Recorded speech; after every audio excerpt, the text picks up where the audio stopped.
coup too. So I think every form of coup in Africa should be condemned, no matter the forms it takes, no matter how it comes, it should be condemned. All right, election malpractice and all that, these are all cool, no matter how you look at them. I think things should be planned, and Africa should start looking at how to do things transparently, so that the populace will look at every form of result that comes out from an election like, okay, this is actually the will of the people. Now that's how far we can go on that story. Let's leave it and head straight to another headlining story right here now. It is now in the open that Mr. Peter Obi and His Excellency, the former Vice President of the Federal Republic of Nigeria, Atiku Abubakar, has filed 86 ground appeals at Supreme Court. Now, let's get what the first paragraph of that story have for us. It says barely 2 weeks after the Presidential Election Petition Tribunal affirmed the victory of President Bola Tinubu in the February 25th polls, the presidential candidate of the People's Democratic Party and Labour Party, Atiku Abubakar and Peter Obi, have filed 86 grounds of appeal at the Supreme Court to nullify the judgment. The two candidates in separate appeals filed on Tuesday asked the Apex Court to set aside the PEPT ruling and nullify Tinubu's election, describing the verdict as erroneous. All right, that's how far we can go on that story now. If you want to know more, it's right there on the Punch newspaper this morning. So visit any newsstand closest to you and do justice to the remainder of that story. Now, we have this one that says a youth protest Mohbad's death, demand justice. Now, it's about the young musician that lost his life last week, and it has sparked a lot of reactions from different corners. And this time around, the youths are protesting, demanding justice, because they felt like there's a foul play somewhere. Now, let's see what the first paragraph of that story have for us. It says the police force public relations officer Olomuyiwa Adejobi has said the force will look into the petition by the late singer Ilerioluwa Aloba, aka Mohbad, against music promoter Samson Balogu, aka Sam Larry. A petition written by the late Mohbad over an alleged threat to his life by Sam Larry and others surfaced online days after the singer's death. The petition alleged that Sam Larry and 15 others stormed a video shoot where Mohbad and another artist, Zlatan Ibile, were working and unleashed violence. Sharing a copy of the petition on his X page on Tuesday, the FPRO tweeted, "We will look into the alleged police negligence on this case." Right, love the sound of it, police negligence. Okay, it's coming from the first PRO. It's a good thing that something is being done to unravel the whole circumstances surrounding the demise of this young man. Now, what am I saying? This morning, I want to just bring us a little bit closer to other circumstances surrounding the young man's death. What about the way he was buried? What about the circumstances leading to the burial and all that? So that's the questions that people are asking. Like, if someone can be hurriedly buried like that, even when he's not a Muslim, why was he hurriedly buried? And that's the question in the lips of every Nigerian. If he's a Christian, why was he buried as if he's a Muslim? Why is it that body wasn't deposited in the mortuary? What happened? Why the haste in burying the young man? And why was his neck twisted in the coffin? So that's the question on the lips of many Nigerians. Now, if you want to know more concerning that particular story, we are reading it straight from the Punch newspaper this morning. So do yourself a favor by trying to visit by visiting a newsstand closest to you and read more from that particular story. Now let's move forward. This one says government plans renovation as miscreants vandalize Lagos pedestrian bridges. Wow. Okay, let's see. This one concerns the way we live, so it's important to us. If you destroy the pedestrians bridges, where would pedestrian now apply? So that means they will be forced to use the expressway, and you know the dangers thereof, isn't it? So let's see. Some pedestrian bridges erected in some parts of Lagos have been vandalized by suspected miscreants, leaving commuters at risk of plying the expressway. Just like I said, an investigation by Punch Metro on Tuesday revealed that the pedestrian bridges were not fully utilized by commuters, giving suspected miscreants the opportunity to vandalize the bridge. Okay. Now, that's the situation of things right there. Now it's in the open. I believe that the necessary authorities should rise up to the occasion and do something to make sure that the lives of our people are safe. Now, let's look at this particular headline here, and it says Akeredolu's cabinet faces loyalty test. Okay, let's see. Of course, we're so happy that the governor of Ondo State is back, and we are hearing his name once again on the headline stories. And he's making a lot of headlines as well. So that's a very cheery news too to the good people of Ondo State, and he'll be playing a key role in the forthcoming election too. Now let's get what the first paragraph of that story have for us. It says it is no more news that the Ondo State governor, Mr. Rotimi Akeredolu, has returned to the country after some months of a medical vacation in the European country of Germany.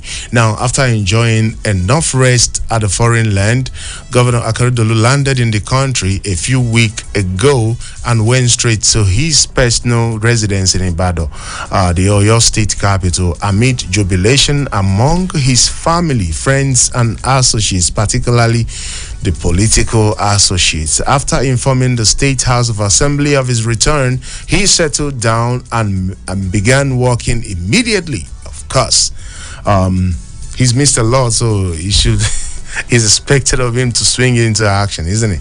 Now, however, it could be observed that his coming did not go down well with some politicians in the state, most especially those in the camp of the ruling All Progressive Congress, APC.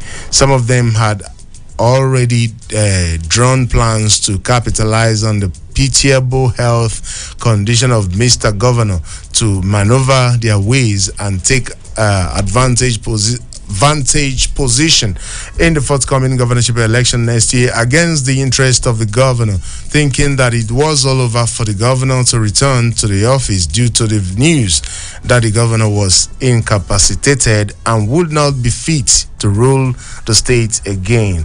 Now, if you are one of those now, know that there's the big masquerade is back, and he's right there to take his rightful position. All right, congratulations to the governor of Ondo State once again, Mr. Rotimi Akeredolu San. Now, let's move away from that story and get you this one that says tension rises as 8 soldiers' corpse feared killed in Imo State. Very sad story right there. So let's see what the first paragraph of that story have for us. It says the Imo State Police Command has vowed to fish out the killers of the security operatives who were on Tuesday murdered in Umu Alumako, a Himemba local government area of the state. Gunmen on Tuesday unleashed mayhem in Umu Alumako community, a Himemba local government area of Imo State, killing about 8 security operatives comprising soldiers, policemen, and men of the Nigeria Security and Civil Defense Corps. All right, the incident, which happened at about 9:30 a.m., caused panic among the residents of the area. Now, it's a very sad story right there, isn't it? Very, very sad story, and our hearts goes out to the people that lost their life, to the gallant men of the security agencies, and our hearts goes out to all of you, and we say that may the departed rest in peace.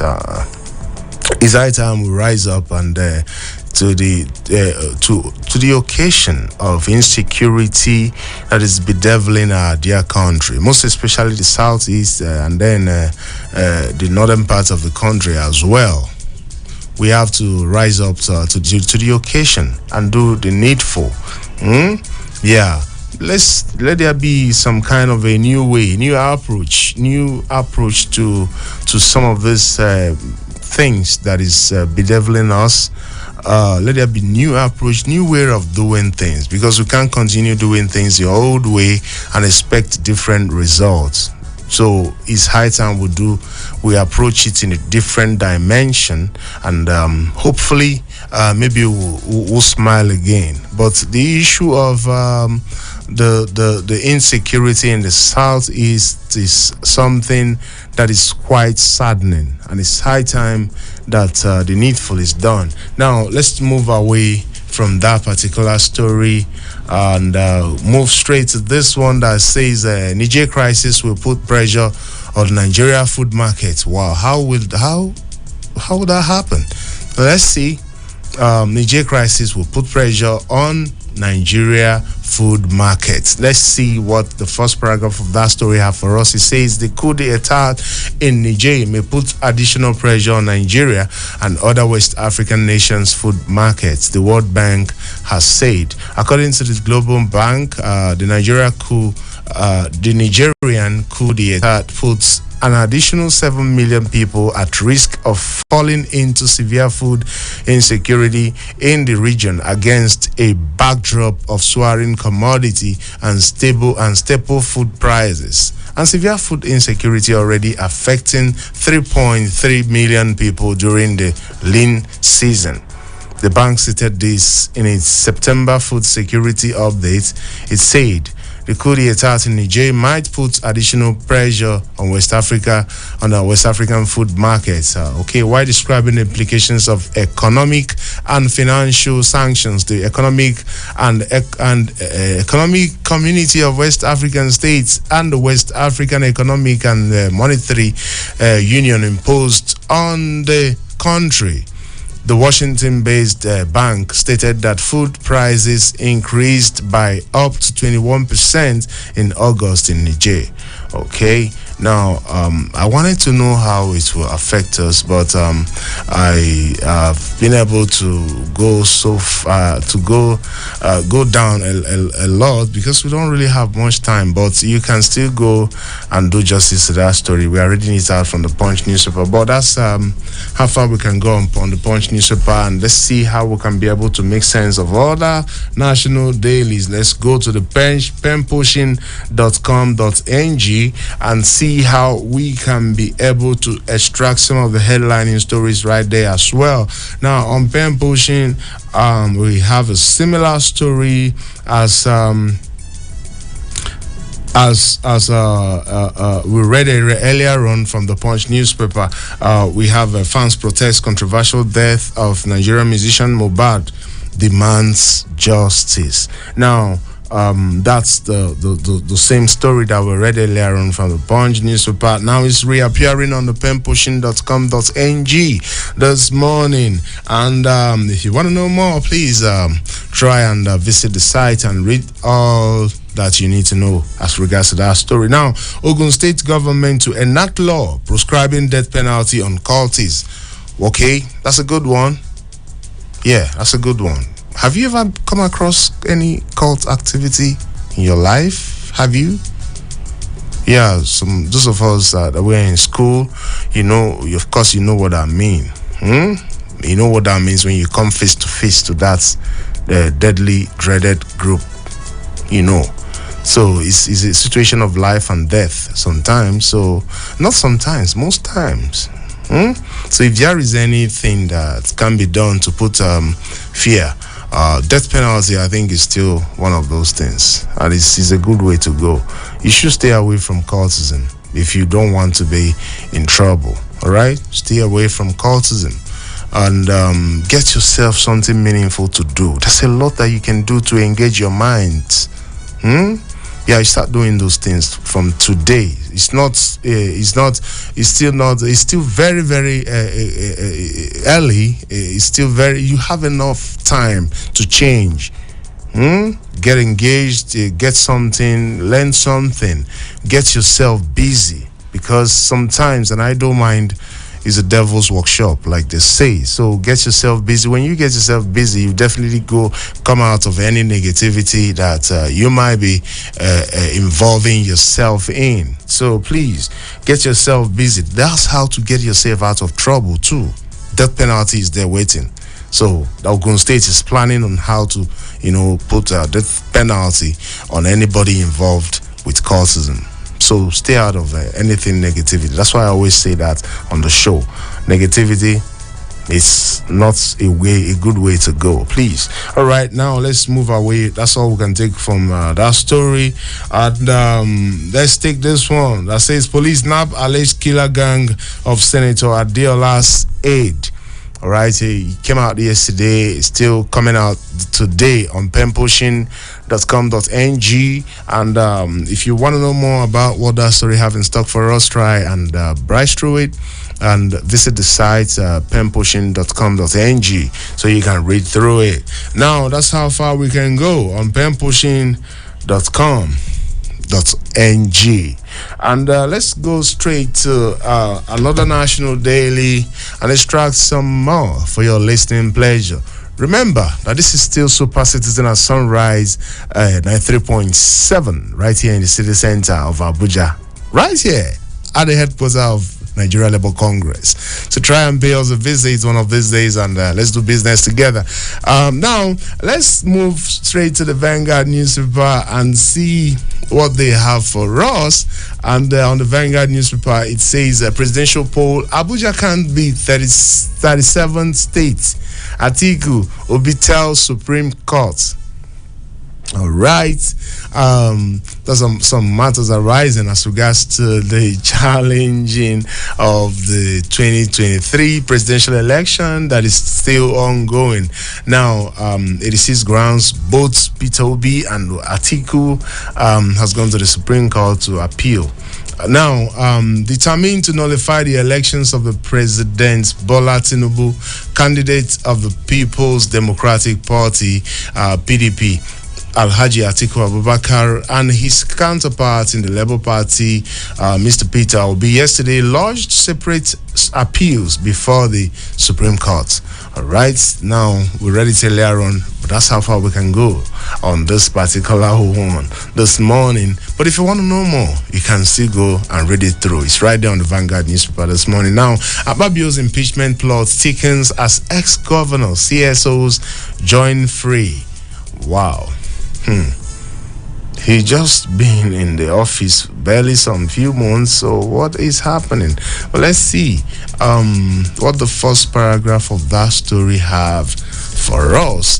It says reports of plots to impeach Senate President Godswill Akpabio assumed a new twist on Tuesday following the indications that no fewer than 10 of the former governors in the upper chamber and a coalition of civic organizations are now calling for his impeachment.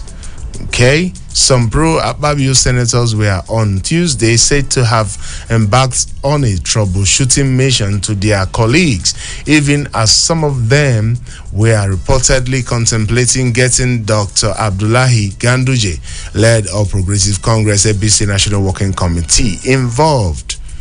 All right, now you know there's something cookie. Will I call it the negative spirits in the National Assemblies or something? I don't know what to call it, but something is going on, and there's no smoke without fire. That's how I'll put it. Whatever it is, we'll still be here to tell you what as it unfolds. But that's how far we can go on that story this morning. If you want to know more, remember that we are reading from the Vanguard newspaper this morning. Now, this one says baby seeks 7 million for hole in the heart surgery. Oh, this is This is a very, very saddening story right there. 7 million naira for this little one to come back to normal. Okay, it's right there on the Vanguard newspaper. If you want to know more about it, please try and visit any newsstand closest to you. Now we have this one that says FIRS eyes 18% GDP to tax ratio in 3 years. In 3 years, okay, let's see how they are going to achieve that. It says the first paragraph of that story says the direct to taxpayer service FIRS Abuja Mrs. Saidatu Yero disclosed this yesterday at the sensitization program of the Lagos Mainland West region of FIRS in Lagos. Okay, she added the management is committed to improve the country's tax to GDP ratio to 16.5%, which is the Africa's average, and subsequently 18% in the next 3 years. Okay, let's see how it goes, and I believe that if it's achieved, something good will be happening to our economy. It is anything that can be done to revamp our dwindling economy should be done hastily, so that we will be proud to be called Nigerians again. Nigerians can't wait for that particular feeling that will make us to feel proud again amongst the communities of the world. Now, that's how far we can go on the Vanguard newspaper. Let's move straight to another national daily. Okay, let's go straight to the Nation newspaper and see what they have for us. It says Tinubu at Unga. Unga is UN National General Assembly. Sorry about that. UN General Assembly is what Unga means. Now, Nigeria welcomes true partnership. Okay, we need more of that. The president addresses world leaders. President Bola Tinubu took the stage yesterday afternoon in New York, when he gave Nigeria's statement to world leaders at the ongoing 78th United Nations General Assembly. Now that's how far we can go. Now the nation is talking about the Supreme Court, the approach, how the former Vice President and Mr. Peter Obi is approaching this the Supreme Court again, and they say the article will be filed 86 grounds at Supreme Court. Okay, and we've been talking about this, and is he right? All right, now that's how far we can go on that story, because we've been able to read it earlier on. Now this one says TUC NLC differ on modalities for planned strike. Okay, let's see what the disparity is all about. Now, it says the first paragraph of that story says Nigerian Labour Congress and the Trade Union Congress TUC leaders clashed on a live television program over modalities for the action. Okay, the disagreement was triggered by a claim attributed to the NLC President Joe Ajero that the TUC could not back out of a strike without giving notice. Okay, that was what caused the fracas. Okay, let's see what another headline in stories we can be able to extract for your listening pleasure this morning. This one says P-BAT 100. Oh, that's how far we can go on that particular story. I think so far we can go on that this readout section as well. So let's just go straight to our discussion segment, where Mr. Salmon Salami is waiting to do justice to that. Good morning to you, Mr. Salmon Salami. Good to have you this morning on the show. It's always a pleasure being here every day, Mr. Ekene. Thank you very much for having me. All right, now we have a lot to discuss this morning, and don't forget that there will be time for your contributions as well. As you know, that your contributions means a lot to us, and we can't wait to open up our phone lines and make sure that you are part of what we are going to do this morning. Now, let's head straight to okay. let's head straight to some of the stories and see.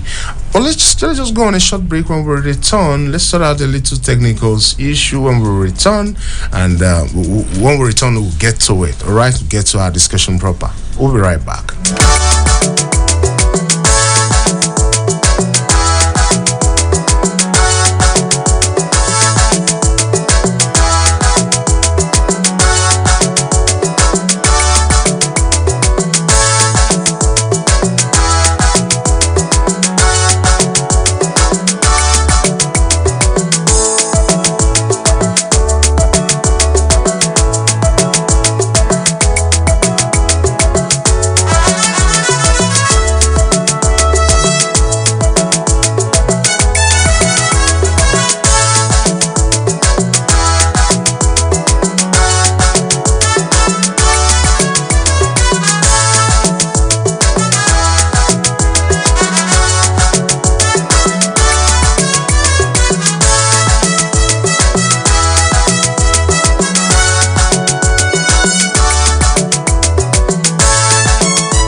It's still Super Citizen at Sunrise. My name is still Ekene is a boy. Now, before we went on that short break, we introduced a discussion segment proper with Mr. Simon Salami, and he's here once again. Mr. Simon Salami, still stay high to the people, even if you've done it before. Well, we can't do it. We should be very happy having them, because we are here because of them. Yes. And without them, there is no point coming here. We appreciate you people. All right, now let's take this one that says the Dangote refinery import crude as NNPC swaps oil for loans. This is somehow not a good story. Importation of crude oil that we have here. Well, what does it mean? What does this mean to you, Mr. Simon Salami? Well, if I say strange, that is an understatement. And I would rather say that Citizen FM will do everything possible to bring the officials of NNPC here to speak firsthand with our people, so that our people will know exactly what is happening, and they will be in a position to get correct answers from the horse's mouth to all the questions they would like to ask. That's all I will say on that. All right. Of course, it needs some expert analysis. Okay. Now, this one says that Tinubu's victory, Atiku Obi has filed 86 ground appeals at the Supreme Court. Is there rights? What do you think? Nobody can deny Atiku and Obi the right to go to the Supreme Court. To me, this is the beauty of democracy. All I will just say is that there should be an end to litigation. While I admit that they have the right to be in the Supreme Court, I also want to plead with Nigerians that governance is more important than politicking. But this can only happen when contestants believe that they have won or they have lost fairly. Let INEC to help the electoral process by conducting a truly and genuinely free, fair, credible and transparent election. Hoping that with this, the spate of litigation will reduce. Yeah. As it is now, yes, it's their right. And let us wait for the Supreme Court. All right, let us wait for the Supreme Court. That's the word of Mr. Simon Salami this morning. Now, don't forget that we are still right here on Super Citizen and Sunrise Newspaper Review segment on 93.7 FM. Now, let's move straight to this one. Youth protest Mohbad's death, demand justice, is attracting a lot of interest from different corners. Now, there's a huge protest yesterday as regards to the demise of that young artist that left this world last week. This kind of thing simply means that if he's raising eyebrow, it simply means that people are suspecting something. What do you think? Well, the loss of life, any life for that matter, is a cause for concern. And we've been saying it here times and times over that life is precious. Whatever life that is lost, you cannot bring it back. This is the more reason why we are pleading that the life of every Nigerian should be paramount. The protection of life should be paramount. In actual fact, the government is there to protect life and property of the people. I want to sympathize, and Citizen FM sympathizes with the family of Mohbad, and we plead with the government, especially the police, to do everything humanly possible and unravel the circumstances surrounding the death of this young man. Thank God that Mr. Muiwa Adejobi is a friend of the house. Is a friend of Citizen FM. We will do everything humanly possible, even though we appreciate that his schedule is very tight. But we will still promise you people that we will make sure that Mr. Adejobi comes to our studio to speak with the Super Citizen listeners, so that you will have the opportunity to ask him questions, and he, being the spokesperson for the police in Nigeria, will be in a better position to tell you what they are doing, what they have done, or what they intend to do to unravel the circumstances surrounding the death, untimely death of this rising star. May so rest in perfect peace. Amen. All right. Now that's the word of Mr. Simon Salami. Now let's. This one is not really that cherry. Let's see. Power drunk Lagos policemen invade Lekki shop, arrest attendant, plot charges. Not a good story. I think the way and manner policemen, they should be organized, like discharging their duties professionally. What do you think, Ms. Salmon? Well, thank God that the Nigerian police under Inspector General Egbetokun is doing everything humanly possible to give a human face to policing in Nigeria. No doubt about that. In every organization, you will always see the bad eggs. It is everywhere, and the police is not an exception. The policemen, to start with, they are Nigerians. It's reflective of what is happening in our society. It's just that the police, because they are the symbol of government, that's why it is profound. Be it as it may, thank God Mr. Adejobi is hearing this. We will still make sure that we bring it to his attention. And like we said, there is the need for us to bring people like that to our station, so that our listeners will be in a position to hear from the horse's mouth and ask probing questions. This is the best way to go. Our listeners, they have the right to know, because the police are being paid from taxpayers' money, and they are being paid to protect Nigerians the most.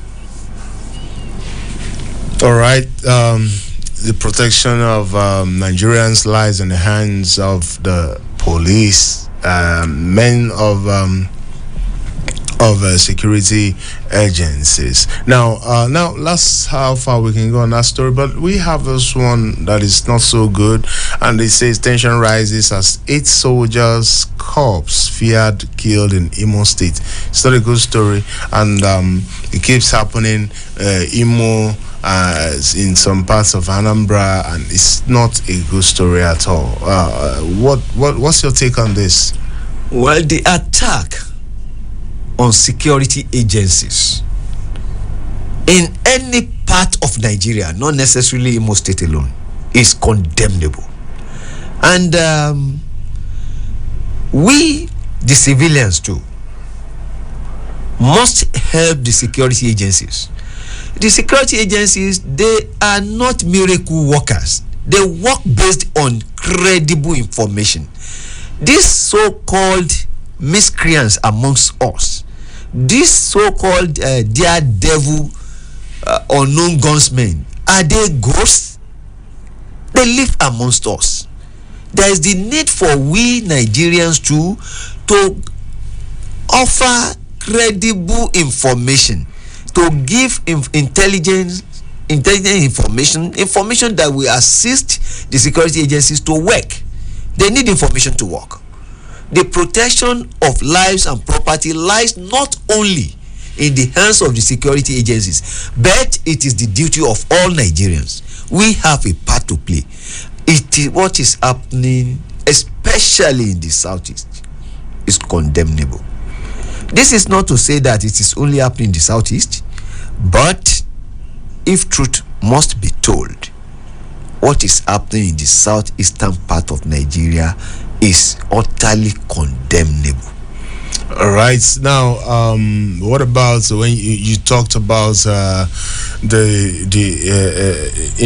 way, or maybe that people should be giving information to security agents and all that? So, what's about their protection? Because they feel somehow threatened in that direction. Anytime this comes up, they feel like are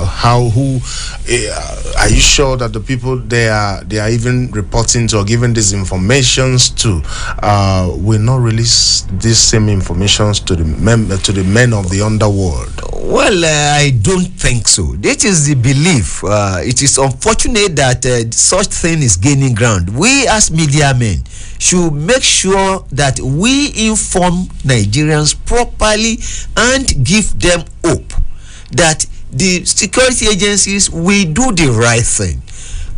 Yes, I agree that this misinformation, that if I do so, chances are that it will be linked to it, is not necessarily so. The new Nigerian police, the new security agencies in Nigeria, they are up to their responsibility, and they know that it is necessary for them, it is in their interest to protect the source of information. They will not. I'm pleading with Nigerians that have trust and hope in your security agencies. They are working for you. They will continue to work for you. They will protect you. If you are a source or an informant, they will protect you, and they know. Are not reliable, but most of the time you should actually guide your tongue too. When you report to them, keep your mouth shut, all right, and then let them do their job. Okay. All right, now you are the eye of the security agents. You live closer, and these communities that these people are perpetrating this crime, you some of us live there. So if you have your way, give information to the members of the security and go about it. 229797. Call us and be a part of the conversation. Hello, good morning to you. Good morning. We can't hear you. Please speak up. Yeah, good morning, sir. Please speak up more. We can't hear you. We can barely hear you. Hello. I know. I know you are the one, but I want to hear what you're saying. We want to hear what you're. Huh? About the paper headline this morning. All right. Mr. President for them to all please call us back. We can barely hear you. So I said he condemned the rapid coup in Africa. What of the bad government?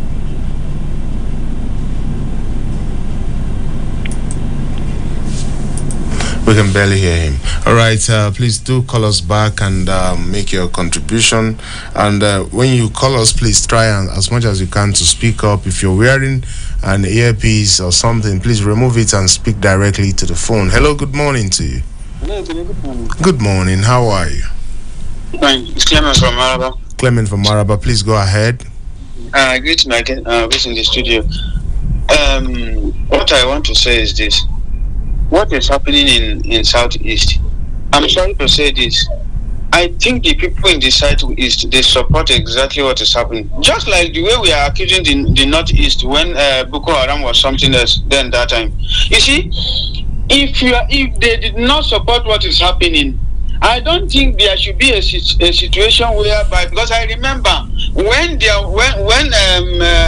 when the news broke out that bandits lay an ambush on our security agencies in Niger State. Sometimes I think about in a couple of weeks back now, majority of the guys that come from that same zone will tell you that if it's in the southeast, this thing happen now, the government will have sent the whole troop of army to go and finish the southeast. I think it has happened now. I'm sure they are happy about it. You see, because in a situation whereby if something come up like this, they always come to defend it that let them be freed. Sometimes I don't even understand where Nigerian we are coming from. Well, if they support it, if they are happy with what is happening, they should continue. But I know that in Nigerian situation, until all of us begin to look at it that Nigeria is a project that all of us we are involved in it, then Nigeria will be free from all this menace we are facing. Thank you and have a good day, my brother. Thank you very much. Thank you so very much for your contribution. This is somehow maybe you have something to say, Mr. Salman Salami. Well, it's loaded. He talked about Southeasterners being party to it, which I don't think. He talked about release Kanu, which is something that is controversial. He talked about what happened, the ambush, the late, or the killing of soldiers in Niger State, which he said that if it were in the east, the Nigerian government would have deployed troops to the east.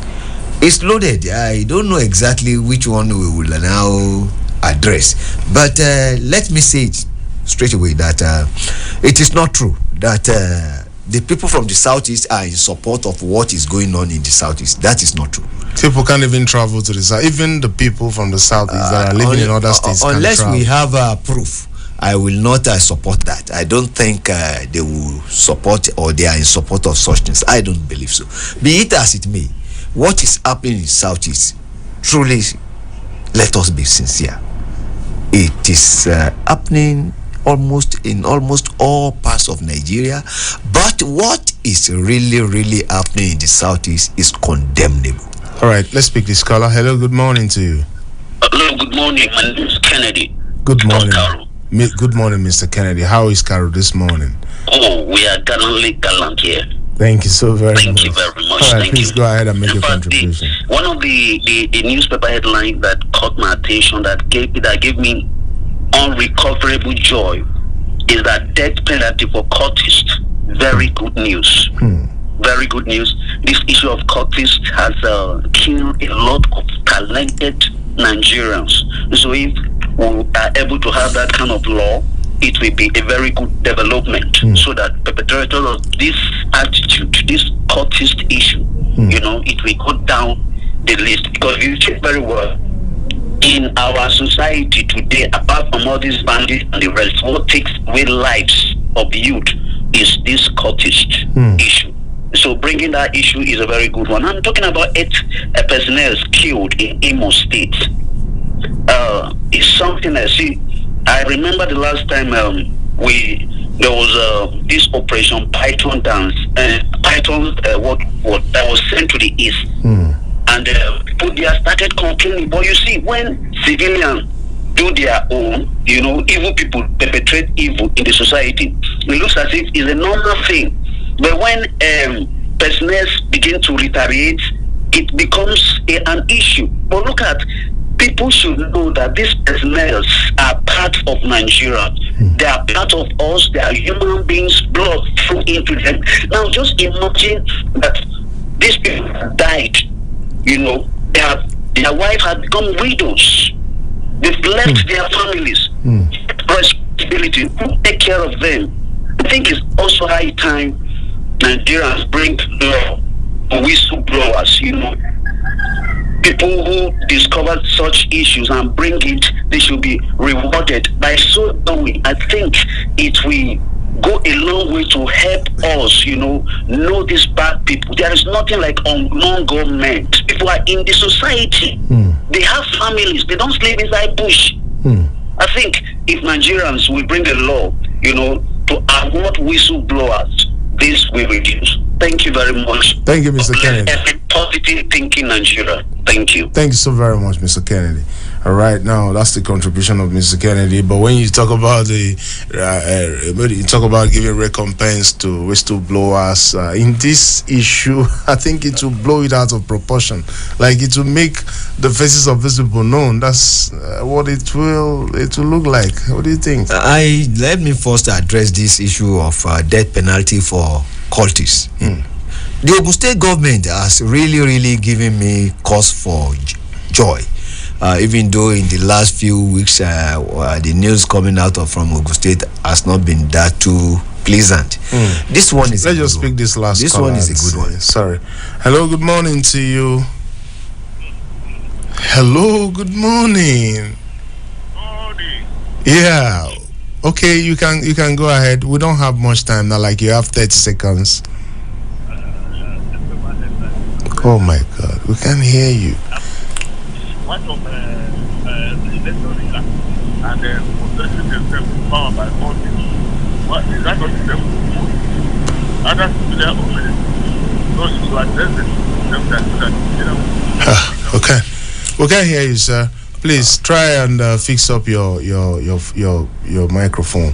Sorry about that. All right. Please, in that line of thought, we have like 1 minute to go. Which line? About Ogun. Okay, yes, I think death penalty for cultists is a good one. It has gotten to a level where we must say no to cultism, and the right language, I think they will understand that we go down with them and deter them from this their heinous act is death penalty. But then let us give them fair hearing. Whoever is involved in cultism, he should pay with his price, because they are not good visitors. When they come calling, they wreak a havoc, and this is unacceptable. Let us reorganize our society. Let us have peace in our society. Let the youth have something good and tangible and profitable to do. Cultism and cultists should be condemned. It is not acceptable. We should eschew violence. All right, we should eschew violence, and that's how far we can go on this segment of the show this morning. It's still Super Citizen at Sunrise. Thank you so very much for being a part of our new Super Review segment this morning, and thank you, Mr. Simon Salami, for being a part of the show this morning as well. Thank you very much, Mr. Ekene, for this wonderful job you've been doing. And though it's a thankless job, God will pay you. Thank you so very much. Thank you, our listeners, for being a part of the show, and have yourself a very wonderful day. Please stay out of trouble, all right? Be positive about the day. Go about it with every positive mindset, and you'll be better for it. Thank you so very much. My name is Ekene Ezeboye. Do you have yourself a very wonderful day. Bye for now.